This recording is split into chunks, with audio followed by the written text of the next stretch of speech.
This is Ryan Phillips here with Dr. Bob Covel, and he has returned today to sign copies of his new book, String Theory, and we are interviewing him today for the online Prowler. So why did you start writing poetry? Well, my first poem I wrote in 5th grade for a class assignment. Mrs. Landis, who was my teacher in 5th and 6th grade, had us write poetry, and my poem was called Easter Bunny Sorrows. And she liked it so much she had it put in the school paper.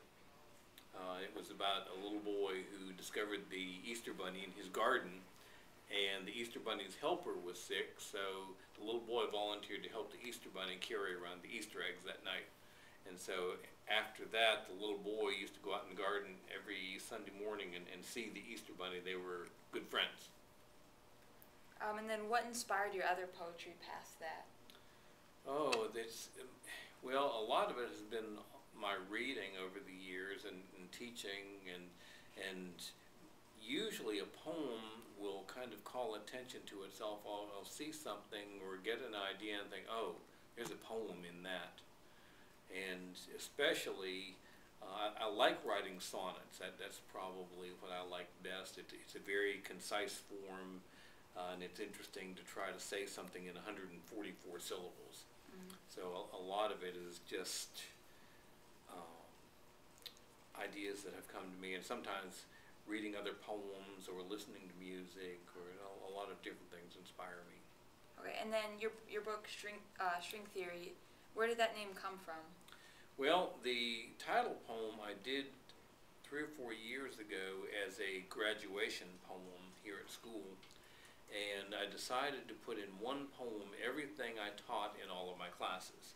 And the poem was originally entitled The String Game, and then I decided to change the title to make it more related to physics, because there's a lot of physics and a lot of math and that sort of thing in it. And the book, I decided, is all about the interconnectedness of everything, which is what string theory is all about, how from the subatomic level to the most massive level of galaxies, that everything is tied together. Okay. And then I also heard that you have a second book of poetry and a novel coming out. What are those going to be about? Well, the second book of poetry, I've probably got about a dozen poems written. I've got a couple of sonnets, I've got some more free verse, and I have a poem about being torn between needing to mow the lawn and wanting to write a poem, and the poem's called The Grass Can Wait. And I've got a poem about getting older and about being married. I've got a poem about having a book of poetry out and how odd that feels. Mm-hmm. So again, a lot of the material is things that happen to me every day, and trying to understand what life is all about. Great. And then what about the novel? Well, the novel I just started a couple of weeks ago, and right now the working title is Pebbles in the Pond. And the idea is that when you drop a pebble in a pond, it creates ripples. And if you drop lots of pebbles, then you have all these intersecting ripples. And it's about how everybody's lives interact in the novel, and how all of those ripples affect one another. And the main character comes from a small town like I did, and he's looking back on his life at his 50th high school reunion, mm-hmm. and trying to figure out how he got there from where he started. Okay. That sounds very interesting. And then when do you think it will come out? Well, since I've just started, I'm trying to write a page a day.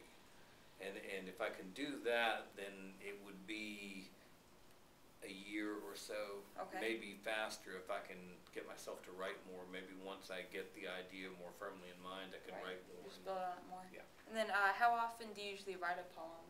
Like one every day, two every day? Well, the poetry, I've been writing, a poem every week or two, which is a lot for me, because it's not something usually that I can just sit down and produce. I spend a lot of time looking for words and trying to find the rhythms and the images. So James Dickey said, you work on it to get the worked on quality out of it. Mm-hmm. And then what inspired you to compile the poems into your book, String Theory? Well, I joined a writing group when I retired, and everybody in that group is writing, and many of them have been published. And there was one poet in particular, Eleanor Holmes, who said, Bob, you need to collect your poetry and do a book, and I'll go put you in touch with the publisher.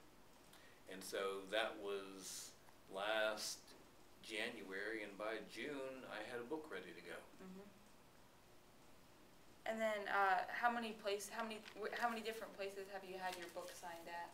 Well, I've done a couple of informal signings, and then my first official one was at a bookstore in Carrollton about 3 weeks ago.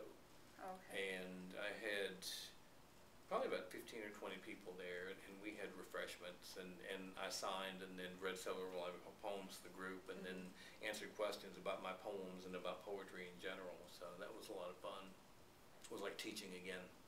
Right, just sitting up in front of a class and having them listen to you? Yes, exactly, yes. And then do you know about how many copies you sold at all? Or?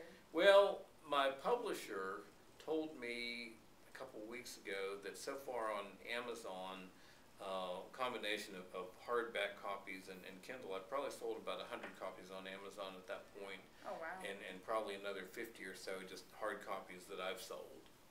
And I've got another signing in 2 weeks in Carrollton that I'm hoping to sell some more.